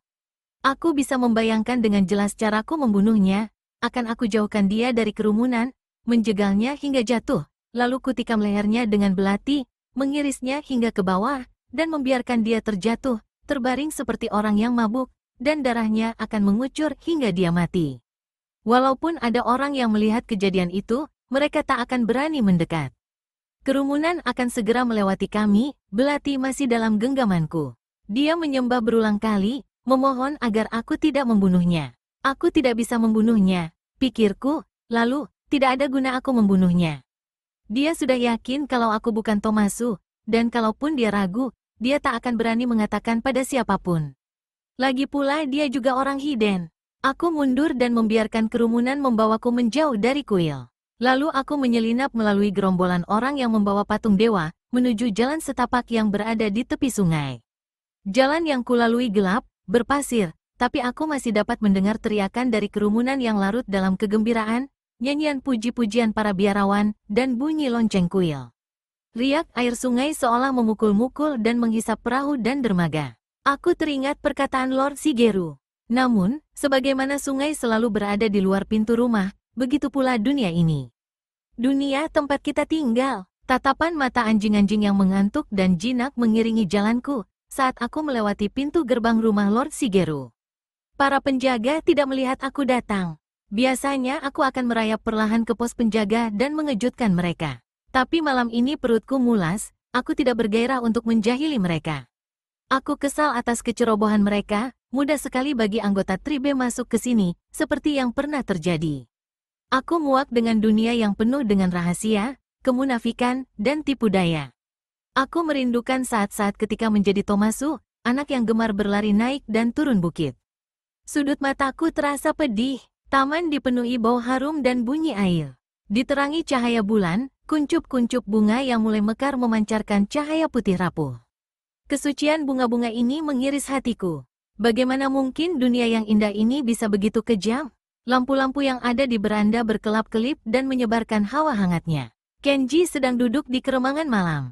Dia memanggilku, Lord Shigeru menyalahkan Ichiro karena kau menghilang. Aku katakan padanya, kau bisa menjinakkan serigala, tapi kau takkan mampu memasukkannya ke kandang anjing. Dia menatapku ketika aku mendekat ke arah lampu. Ada apa? Ibuku telah meninggal. Hanya anak-anak yang menangis. Orang dewasa tak akan menangis.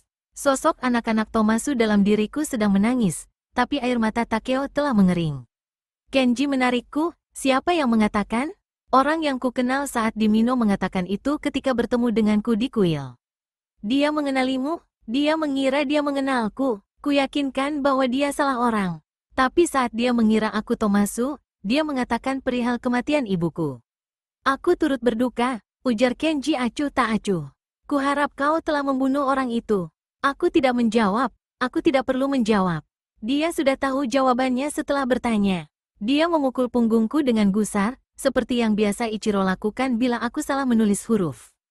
Kau benar-benar bodoh, Takeo. Dia tak bersenjata, tidak berbahaya. Lagi pula, dia mengenal keluargaku. Itulah yang kutakutkan. Kau membiarkan rasa kasihanmu tetap ada dalam dirimu. Tidak sadarkah kau kalau orang yang kau biarkan hidup akan selalu membencimu? Justru itulah yang membuat dia yakin bahwa kau adalah Tomasu. Mengapa dia harus mati karena takdirku? Apa untungnya dia mati? Tidak ada. Membiarkan dia hidup justru akan membawa musibah yang membuatku cemas, balas Kenji, lalu masuk ke dalam rumah untuk memberitahukan Lord Shigeru. Seakan-akan telah mencorengkan aib, aku dilarang berkeliling kota sendirian. Kenji selalu mengawasiku, dan hampir tak mungkin aku lepas darinya. Namun semua itu tidak membuatku jera untuk mencoba. Seperti biasa, suatu rintangan hanya berpengaruh di saat-saat awal, karena aku akan menemukan jalan keluar. Kenji memarahiku karena tidak patuh, tapi kemampuanku semakin hebat, dan kini aku semakin nyaman dengan semua kemampuanku itu. Lord Shigeru berbicara padaku tentang kematian ibuku setelah Kenji melaporkan kegagalanku membunuh. Kau menangisi ibumu di malam ketika kita bertemu. Seharusnya kini sudah tak ada lagi duka. Kau tidak tahu siapa yang sedang mengawasimu saat ini. Begitulah, rasa duka tetap tersimpan di lubuk hatiku tanpa mampu aku keluarkan. Di malam hari, diam-diam aku mendoakan arwah ibuku dan kedua adikku sesuai ajaran Hiden. Aku tidak mendoakan ampunan bagi musuhku, seperti yang ibuku ajarkan. Aku tidak berniat memaafkan musuhku. Aku membiarkan rasa sedih membangkitkan keinginanku untuk balas dendam. Malam itu merupakan malam terakhir aku bertemu Fumio. Setelah aku lolos dari pengawasan Kenji dan pergi ke pelabuhan, kapal terada sudah tidak ada lagi. Aku mendengar dari nelayan bahwa mereka diusir dari pelabuhan karena tidak mampu membayar pajak. Rumor yang berkembang mengatakan kalau mereka berlayar ke Oshima, pulau tempat keluarga mereka menetap. Dengan menjadikan pulau terpencil itu sebagai pelabuhan, kemungkinan besar mereka telah menjadi bajak laut. Saat ini, sebelum musim hujan, Lord Shigeru mulai tertarik untuk merancang bangunan dan itu diawali dengan membangun sebuah bangunan untuk minum teh di halaman belakang rumah. Aku menemaninya memilih kayu cedar, untuk lantai dan atap, kayu cemara untuk dinding. Bau serbuk kayu yang digergaji mengingatkanku pada aroma pegunungan. Sifat tukang kayunya mirip sifat orang di desaku, mereka pendiam, tapi bisa saja tiba-tiba tertawa keras setelah ada rekannya yang melucu. Aku merasa terseret dengan gaya bicaraku yang lama, aku menggunakan kata-kata yang biasa kami pakai di desaku, yang sudah berbulan-bulan tidak aku gunakan. Kadang bahasa gaulku membuat mereka tertawa kecil.